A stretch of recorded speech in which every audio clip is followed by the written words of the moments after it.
میں آپ کو بہت ہی خوبصورت چیز دکھانے جا رہا ہوں۔ شاید پہلی بار آپ نے یہ چیز دیکھی ہو۔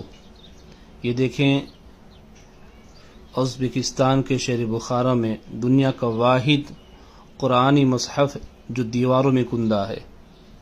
اب دیکھیں یہ کمرہ، اور اس کمرے کے اندر قرآن مقدس لکھا ہوا، اس کی دیواروں پر دیکھیں آپ، سبحان اللہ، الحمدللہ، اور اس کے حروف اور یہ کندہ کیا ہوا دیکھیں آپ، اس انداز سے لکھا ہوا ہے دیواروں کے اندر۔ اور خوشی کی بات تو یہ ہے کہ 30 پاروں کے لیے 30 الگ الگ کمرے، سبحان اللہ، یعنی ایک کمرے میں ایک پارہ لکھا ہوا ہے دیواروں پر، دوسرے کمرے میں دوسرا پارہ، اس طریقے سے 30 کمرے میں 30 پارے لکھے ہوئے ہیں، سبحان اللہ۔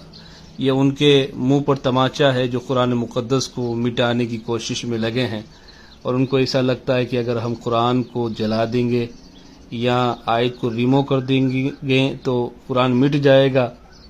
حضرات، یہ قرآن صبح قیامت تک قائم رہے گا، کیونکہ اللہ تعالیٰ نے قرآن میں ارشاد فرمایا، اِنَّا نَحْنُ نَزَّلْنَا الذِّكْرَ وَإِنَّا لَهُ لَحَافِظُونَ، بے شک ہم نے اتارا ہے یہ قرآن، اور بے شک ہم خود اس کے نگہبان ہیں۔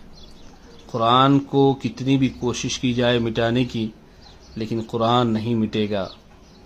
ہے قول محمد، قول خدا، فرمان نہ بدلا جائے گا، بدلے گا زمانہ لاکھ مگر قرآن نہ بدلے گا۔